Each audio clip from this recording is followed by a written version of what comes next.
episode 18 of Did You Bring the Hummus podcast.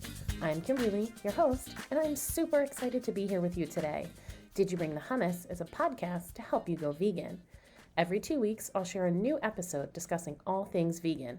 Most importantly, we'll talk about how to embrace this meaningful decision with fervor and fun. Episodes post every other Monday on your favorite podcast app. Before we get started, I have one very important question for you. Did you bring the hummus? Yesterday was Mother's Day here in the U.S., and it really got me thinking about mother-baby bonds and how humans act as if we're the only species who experience this. In today's episode, I will touch on 3 mother-baby bonds: cows, pigs, and chickens. Per numbers from Farm Sanctuary, every year the dairy industry impregnates 9.3 million cows. Every year, the dairy industry kills 4.9 million calves because they don't make milk. The dairy industry only keeps those males when profit can be made. Male calves are often sold to veal farms. These babies are then kept in tiny crates, fed nutrient-deficient food to ensure their flesh remains white or light pink and soft. Many people don't realize that veal is a byproduct of the dairy industry. I know I didn't put that together right away. Without the demand for milk, there would be no need to impregnate cows. There would be no need to find something to do with the male babies. The first experience that I can remember around veal was an ad in a magazine when I was a kid. I think I was like 10. I don't remember the magazine that it was in, but I remember the ad.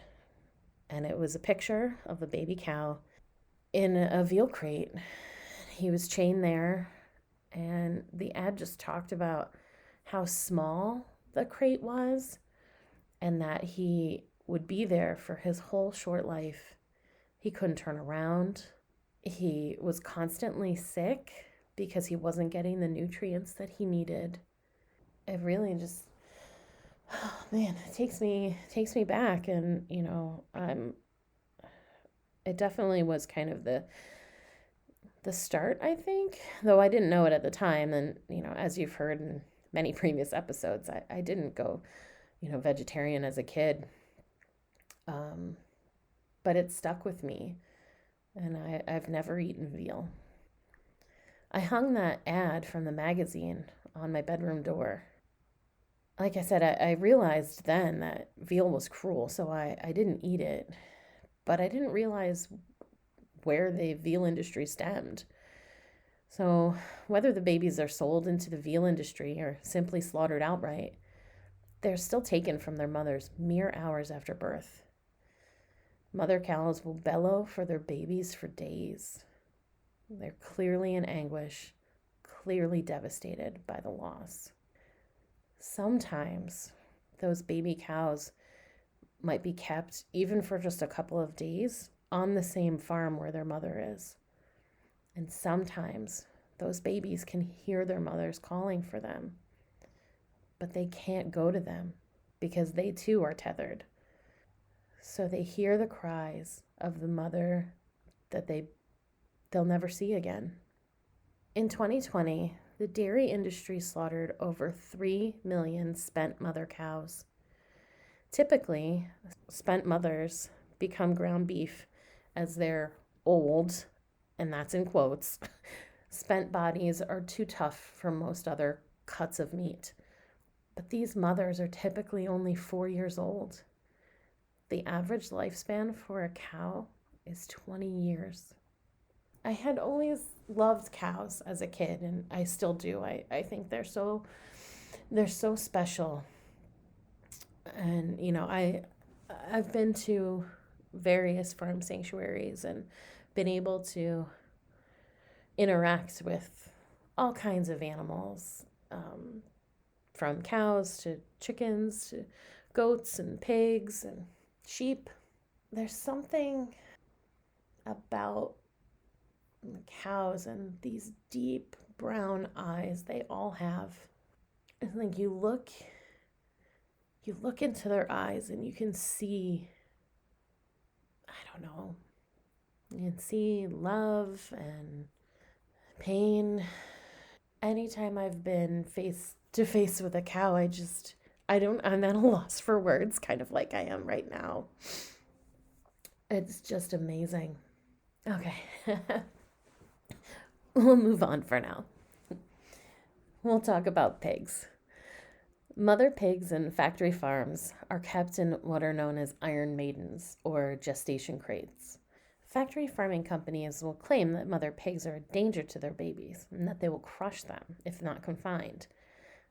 But we know that pigs are such caring mothers and are so protective of their babies. The mamas in these gestation crates are only able to lie down on one side and stand up. They cannot turn around. She can't even see her babies.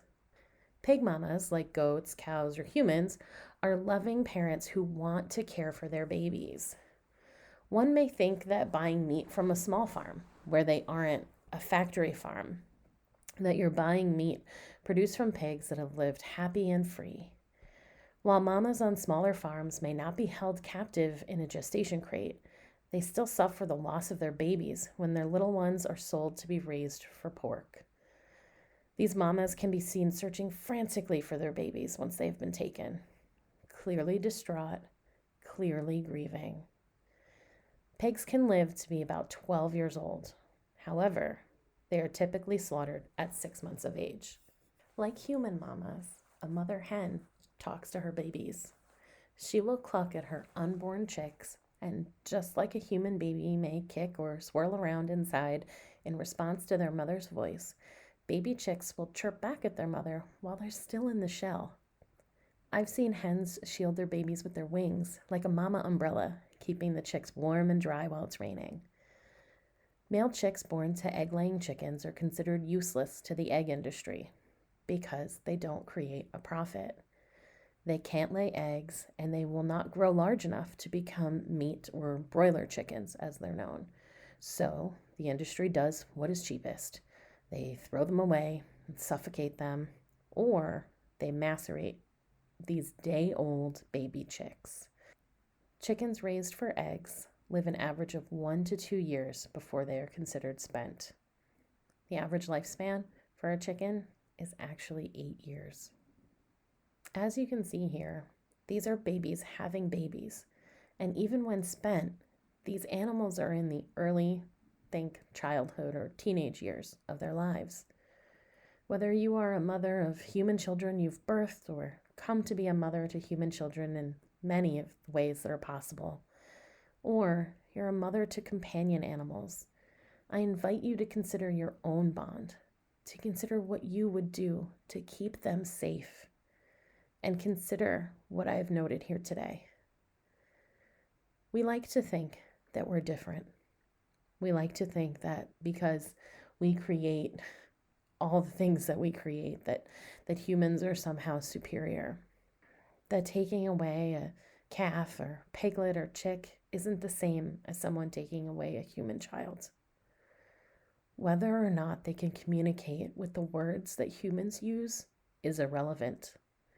It is clear in the actions of these mothers, in the anguish of their cries, in the pain in their eyes, that we are not so different. Please go vegan. The mothers and the babies, they need us. One of the first quotes that made me think about how similar humans are to animals is by Jeremy Bentham. You probably have heard it before, but whether or not you have, please take this into consideration now. The question is not, can they reason, nor can they talk, but can they suffer? I've included some links and documentary suggestions in the show notes, and I hope you will check them out. Please subscribe to the podcast so you never miss an episode. And if you're loving it, please give Did You Bring the Hummus a 5-star rating. It's an easy way to keep supporting the show. The Did You Bring the Hummus community launches on Tuesday, June 1st. Be sure to sign up by May 18th to receive the founding member rate. Membership includes live Zoom calls with me each week, vegan topics for discussion, and even some homework. Everything you'll need to go and stay vegan. I hope you have found this episode helpful and inspiring. Follow me on Instagram and Facebook at Did You Bring the Hummus for updates on what I'm working on, new podcast episodes, and all things vegan. I would love to hear from you. What do you need help with? Did this episode inspire you to consider a vegan lifestyle? Reach out to me via DM on Instagram or send me an email at didyouBringTheHummus@gmail.com. Thanks for listening.